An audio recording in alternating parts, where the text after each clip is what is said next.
श्रीव्यासकृतं पितृस्तोत्रम् जाबालिरुवाच गुरुन् वद महाभाग वेदव्यास जगद्गुरो गुरूणां तारतम्यञ्च कस्मात् किं फलमुच्यते।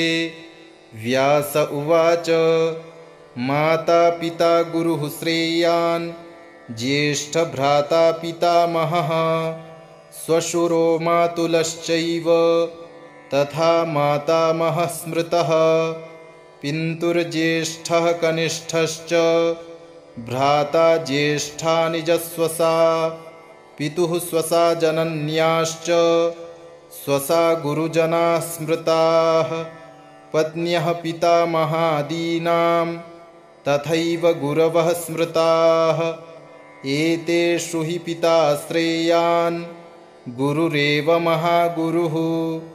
पिता धर्मः पिता स्वर्गः पिता हि परमं तपः पितरि प्रीतिमापन्ने प्रीयन्ते सर्वदेवताः पिता यस्य क्वचिद्दुष्टो न तस्य कस्यचिद् गतिः जपोदानं तपो होमः स्नानं तीर्थक्रियाविधिः वृथैव तस्य सर्वाणि कर्माण्यन्यानि कानिचित् करोति सर्वदेवेशं पितरं चानुतप्य यः अनुतापः पितुस्तीव्रं विषं दहति यं सुतं जपादिविफलं तत्र दग्धच्छित्युक्तबीजवत् पित्रर्थे पुण्यकर्माणि कुर्यात् सर्वाणि सत्सुतः तेनाननुमतोऽप्येवं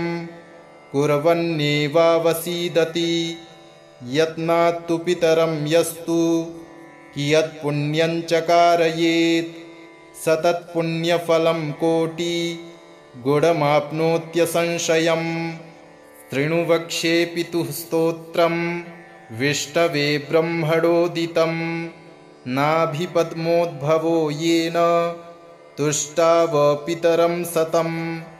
ब्रह्मोवाच ॐ नमः पित्रे जन्मदात्रे सर्वदेवमयाय च सुखदाय प्रसन्नाय सुप्रीताय महात्मने सर्वयज्ञस्वरूपाय स्वर्गाय परमेष्ठिने सर्वतीर्थावलोकाय करुणासागराय च नमः सदाशुतोषाय शिवरूपाय ते नमः सदापराधक्षमिणे सुखाय सुखदाय च दुर्लभं मानुषमिदं येन लब्धं मया वपुः संभावनीयं धर्मार्थे तस्मै पित्रे नमो नमः।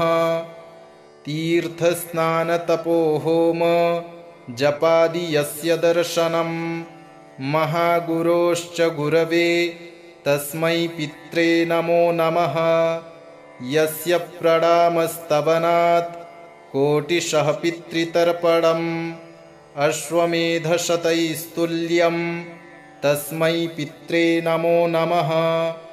इदं स्तोत्रं पितुः पुण्यं यः पठेत् प्रयतो नरः प्रत्यहं प्रातरुत्थाय पितृश्राद्धदिनेऽपि च स्वजन्मदिवसे साक्षात् पितुरग्रे स्थितोऽपि वा न तस्य दुर्लभं किञ्चित् सर्वज्ञतादिवाञ्छितं नानापकर्म कृत्वापि यः स्तौति पितरं सुतः स ध्रुवं प्रविधायैव प्रायश्चित्तं सुखी भवेत्। पितुः प्रीतिकरो नित्यं सर्वकर्माण्यथार्हति। जाबालिरुवाच गुरुन् वद महाभाग वेदव्यास जगद्गुरो गुरूणां तारतम्यञ्च कस्मात् किं फलमुच्यते। व्यास उवाच माता पिता गुरुः श्रेयान् ज्येष्ठभ्राता पितामहः श्वशुरो मातुलश्चैव तथा मातामहः स्मृतः पितुर्ज्येष्ठः कनिष्ठश्च भ्राता ज्येष्ठा निजस्वसा पितुः स्वसा जनन्याश्च स्वसा गुरुजनाः स्मृताः पत्न्यः पितामहादीनां तथैव गुरवः स्मृताः एतेषु हि पिता श्रेयान् गुरुरेव महागुरुः पिता धर्मः पिता स्वर्गः पिता हि परमं तपः पितरि प्रीतिमापन्ने प्रीयन्ते सर्वदेवताः पिता यस्य क्वचिद्दुष्टो न तस्य कस्यचित् गतिः जपोदानं तपो होमः स्नानं तीर्थक्रियाविधिः वृथैव तस्य सर्वाणि कर्माण्यन्यानि कानिचित् करोति सर्वदेवेशं पितरं चानुतप्य यः अनुतापः पितुस्तीव्रं विषं दहति यं सुतं जपादिविफलं तत्र दग्धच्छित्युक्तबीजवत् पित्रर्थे पुण्यकर्माणि कुर्यात् सर्वाणि सत्सुतः तेनाननुमतोऽप्येवं कुर्वन्नेवावसीदति यत्नात्तु पितरं यस्तु कियत्पुण्यं च स तत्पुण्यफलं कोटिगुणमाप्नोत्यसंशयम् शृणु वक्ष्ये पितुः स्तोत्रं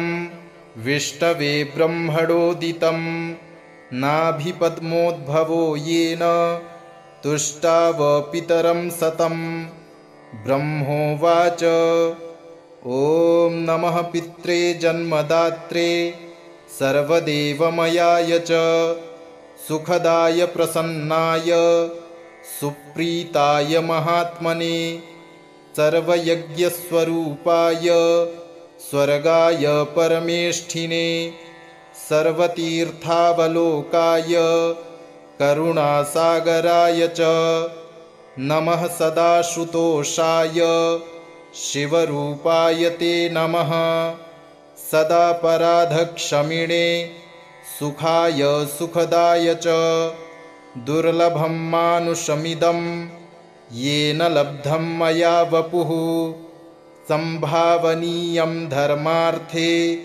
तस्मै पित्रे नमो नमः तीर्थस्नानतपोहोम जपादि यस्य दर्शनं महागुरोश्च गुरवे तस्मै पित्रे नमो नमः यस्य प्रणामस्तवनात् कोटिशः पितृतर्पणम् अश्वमेधशतैस्तुल्यं तस्मै पित्रे नमो नमः इदं स्तोत्रं पितुः पुण्यं यः पठेत् प्रयतो नरः प्रत्यहं प्रातरुत्थाय पितृश्राद्धदिनेऽपि च स्वजन्मदिवसे साक्षात् पितुरग्रे स्थितोऽपि वा न तस्य दुर्लभं किञ्चित् सर्वज्ञतादिवाञ्छितं नानापकर्म कृत्वापि यः स्तौति पितरं सुतः स ध्रुवं प्रविधायैव प्रायश्चित्तं सुखी भवेत् पितुः प्रीतिकरो नित्यं सर्वकर्माण्यथार्हति जाबालिरुवाच गुरुन्वद महाभाग वेदव्यास जगद्गुरो गुरूणां तारतम्यं च कस्मात् किं फलमुच्यते व्यास उवाच माता पिता गुरुः श्रेयान् ज्येष्ठभ्राता पितामहः श्वशुरो मातुलश्चैव तथा मातामहः स्मृतः पितुर्ज्येष्ठः कनिष्ठश्च भ्राता ज्येष्ठा निजस्वसा पितुः स्वसा जनन्याश्च स्वसा गुरुजनाः स्मृताः पत्न्यः पितामहादीनां तथैव गुरवः स्मृताः एतेषु हि पिता श्रेयान् गुरुरेव महागुरुः। पिता धर्मः पिता स्वर्गः, पिता हि परमं तपः। पितरि प्रीतिमापन्ने प्रीयन्ते सर्वदेवताः। पिता यस्य क्वचिद्दुष्टो न तस्य कस्यचिद् गतिः। जपोदानं तपो होमः, स्नानं तीर्थक्रियाविधिः। वृथैव तस्य सर्वाणि कर्माण्यन्यानि कानिचित्। करोति सर्वदेवेशं पितरं चानुतप्य यः। अनुतापः पितुस्तीव्रं विषं दहति यं सुतं। जपादिविफलं तत्र दग्धच्छित्युक्तबीजवत्। पित्रर्थे पुण्यकर्माणि कुर्यात् सर्वाणि सत्सुतः। तेनाननुमतोऽप्येवं कुर्वन्नेवावसीदति। यत्नात्तु पितरं यस्तु कियत्पुण्यं च कारयेत्। स तत्पुण्यफलं कोटिगुणमाप्नोत्यसंशयम्। शृणु वक्ष्ये पितुः स्तोत्रं विष्णवे ब्रह्मणोदितं। नाभिपद्मोद्भवो येन तुष्टाव पितरं सतं। ब्रह्मोवाच ॐ नमः पित्रे जन्मदात्रे सर्वदेवमयाय च। सुखदाय प्रसन्नाय सुप्रीताय महात्मने। सर्वयज्ञस्वरूपाय स्वर्गाय परमेष्ठिने। सर्वतीर्थावलोकाय करुणासागराय च। नमः सदाशुतोषाय शिवरूपाय ते नमः। सदापराधक्षमिणे सुखाय सुखदाय च। दुर्लभं मानुषमिदं येन लब्धं मया वपुः। संभावनीयं धर्मार्थे तस्मै पित्रे नमो नमः। तीर्थस्नानतपोहोम जपादि यस्य दर्शनं। महागुरोश्च गुरवे तस्मै पित्रे नमो नमः। यस्य प्रणामस्तवनात् कोटिशः पितृतर्पणम्।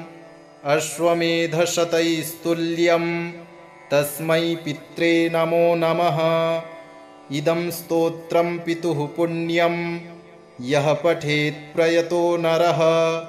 प्रत्यहं प्रातरुत्थाय पितृश्राद्धदिनेऽपि च। स्वजन्मदिवसे साक्षात् पितुरग्रे स्थितोऽपि वा। न तस्य दुर्लभं किञ्चित् सर्वज्ञतादिवाञ्छितं। नानापकर्म कृत्वापि यः स्तौति पितरं सुतः। स ध्रुवं प्रविधायैव प्रायश्चित्तं सुखी भवेत्। पितुः प्रीतिकरो नित्यं सर्वकर्माण्यथार्हति। जाबालिरुवाच गुरुन्वद महाभाग वेदव्यास जगद्गुरो। गुरूणां तारतम्यं च कस्मात् किं फलमुच्यते।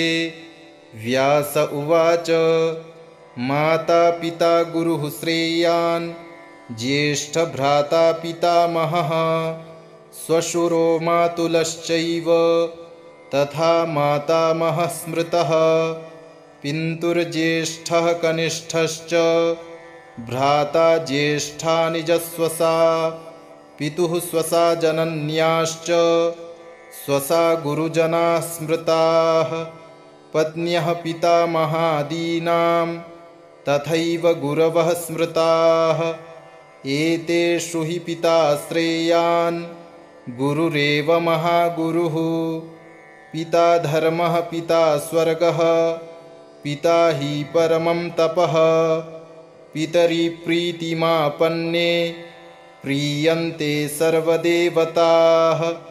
पिता यस्य क्वचिद्दुष्टो न तस्य कस्यचिद् गतिः। जपोदानं तपो होमः स्नानं तीर्थक्रियाविधिः। वृथैव तस्य सर्वाणि कर्माण्यन्यानि कानिचित् करोति सर्वदेवेशं पितरं चानुतप्य यः अनुतापः पितुस्तीव्रं विषं दहति यं सुतं जपादिविफलं तत्र दग्धच्छित्युक्तबीजवत् पित्रर्थे पुण्यकर्माणि कुर्यात् सर्वाणि सत्सुतः तेनाननुमतोऽप्येवं कुर्वन्नेवावसीदति यत्नात्तु पितरं यस्तु कियत्पुण्यं च कारयेत् स तत्पुण्यफलं कोटिगुणमाप्नोत्यसंशयम् शृणु वक्ष्ये पितुः स्तोत्रं विष्टवे ब्रह्मणोदितं नाभिपद्मोद्भवो येन तुष्टाव पितरं सतं ब्रह्मोवाच ॐ नमः पित्रे जन्मदात्रे सर्वदेवमयाय च सुखदाय प्रसन्नाय सुप्रीताय महात्मने सर्वयज्ञस्वरूपाय स्वर्गाय परमेष्ठिने सर्वतीर्थावलोकाय करुणासागराय च नमः सदाशुतोषाय शिवरूपाय ते नमः सदापराधक्षमिणे सुखाय सुखदाय च दुर्लभं मानुषमिदं येन लब्धं मया वपुः संभावनीयं धर्मार्थे तस्मै पित्रे नमो नमः तीर्थस्नानतपोहोम जपादि यस्य दर्शनं महागुरोश्च गुरवे तस्मै पित्रे नमो नमः यस्य प्रणामस्तवनात् कोटिशः पितृतर्पणम् अश्वमेधशतैस्तुल्यं तस्मै पित्रे नमो नमः इदं स्तोत्रं पितुः पुण्यं यः पठेत् प्रयतो नरः प्रत्यहं प्रातरुत्थाय पितृश्राद्धदिनेऽपि च स्वजन्मदिवसे साक्षात् पितुरग्रे स्थितोऽपि वा न तस्य दुर्लभं किञ्चित् सर्वज्ञतादिवाञ्छितं नानापकर्म कृत्वापि यः स्तौति पितरं सुतः स ध्रुवं प्रविधायैव प्रायश्चित्तं सुखी भवेत् पितुः प्रीतिकरो नित्यं सर्वकर्माण्यथार्हति जाबालिरुवाच गुरुन्वद महाभाग वेदव्यासजगद्गुरो गुरूणां तारतम्यं च कस्मात् किं फलमुच्यते व्यास उवाच माता पिता गुरुः श्रेयान् ज्येष्ठभ्राता पितामहः श्वशुरो मातुलश्चैव तथा मातामहः स्मृतः पितुर्ज्येष्ठः कनिष्ठश्च भ्राता ज्येष्ठा निजस्वसा पितुः स्वसा जनन्याश्च स्वसा गुरुजनाः स्मृताः पत्न्यः पितामहादीनां तथैव गुरवः स्मृताः एतेषु हि पिता श्रेयान् गुरुरेव महागुरुः पिता धर्मः पिता स्वर्गः पिता हि परमं तपः पितरि प्रीतिमापन्ने प्रीयन्ते सर्वदेवताः पिता यस्य क्वचिद्दुष्टो न तस्य कस्यचित् गतिः जपोदानं तपोहोमः स्नानं तीर्थक्रियाविधिः वृथैव तस्य सर्वाणि कर्माण्यन्यानि कानिचित् करोति सर्वदेवेशं पितरं चानुतप्य यः अनुतापः पितुस्तीव्रं विषं दहति यं सुतं जपादिविफलं तत्र दग्धच्छित्युक्तबीजवत् पित्रर्थे पुण्यकर्माणि कुर्यात् सर्वाणि सत्सुतः तेनाननुमतोऽप्येवं कुर्वन्नेवावसीदति। यत्नात्तु पितरं यस्तु कियत्पुण्यं च कारयेत् स तत्पुण्यफलं कोटिगुणमाप्नोत्यसंशयम्। शृणु वक्ष्ये पितुः स्तोत्रम् विष्टवे ब्रह्मणोदितं। नाभिपद्मोद्भवो येन तुष्टाव पितरं सतम्।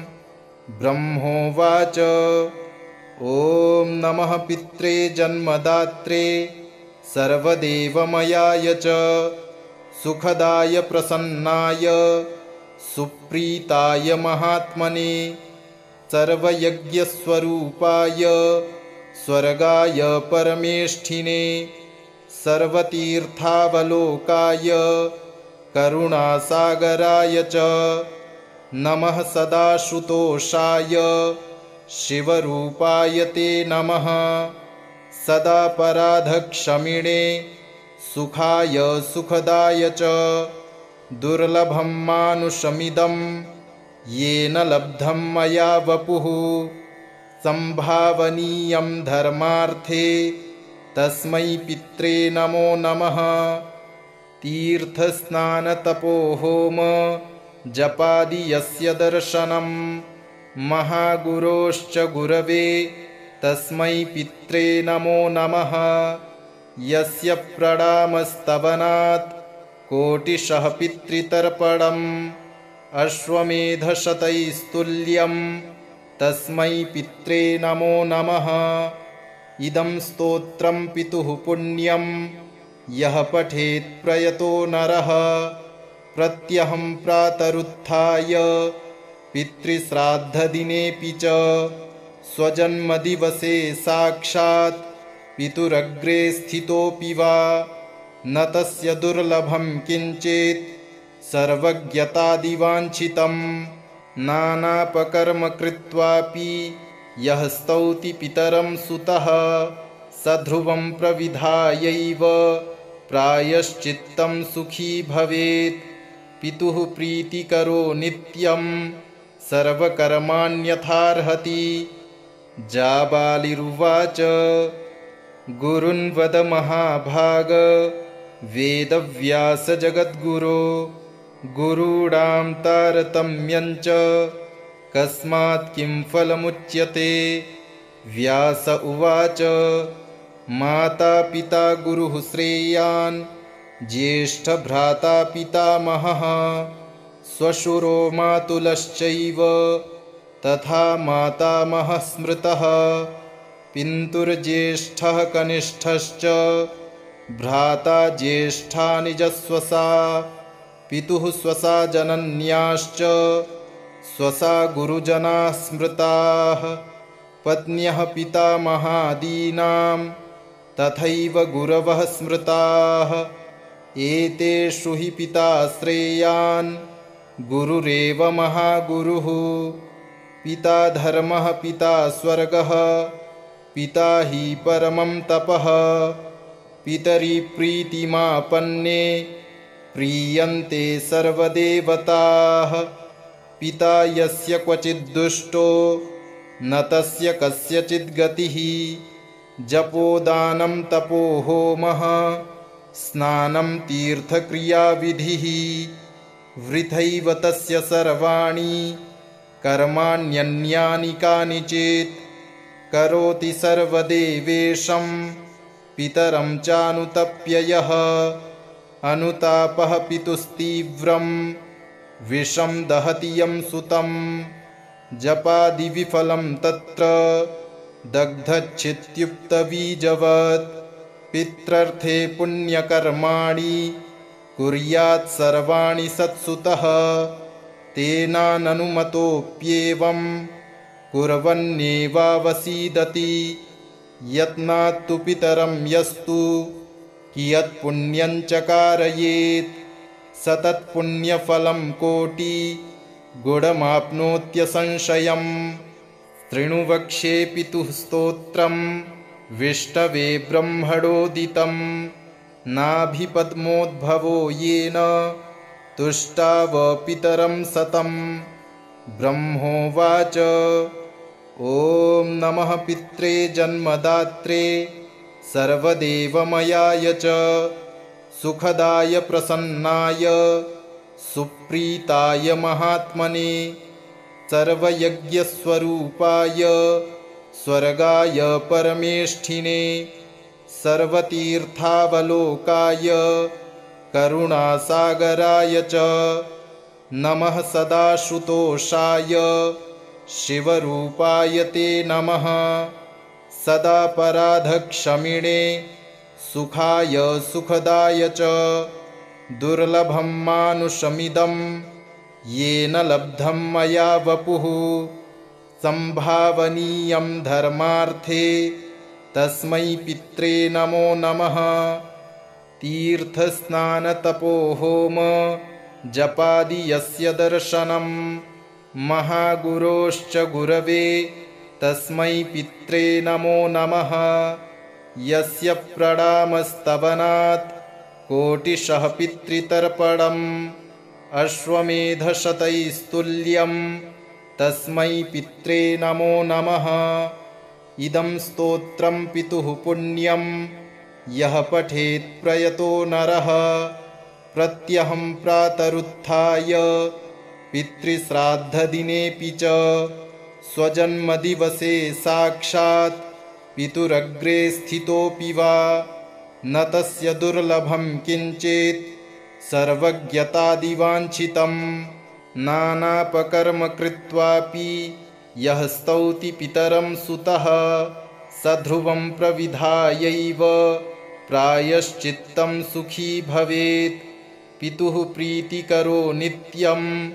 सर्वकर्माण्यथार्हति जाबालिरुवाच गुरुन्वद महाभाग वेदव्यास जगद्गुरो गुरूणां तारतम्यञ्च कस्मात् किं फलमुच्यते व्यास उवाच माता पिता गुरुः श्रेयान् ज्येष्ठभ्राता पितामहः श्वशुरो मातुलश्चैव तथा मातामहः स्मृतः पितुर्ज्येष्ठः कनिष्ठश्च भ्राता ज्येष्ठा निजस्वसा पितुः स्वसा जनन्याश्च स्वसा गुरुजनाः स्मृताः पत्न्यः पितामहादीनां तथैव गुरवः स्मृताः एतेषु हि पिता श्रेयान् गुरुरेव महागुरुः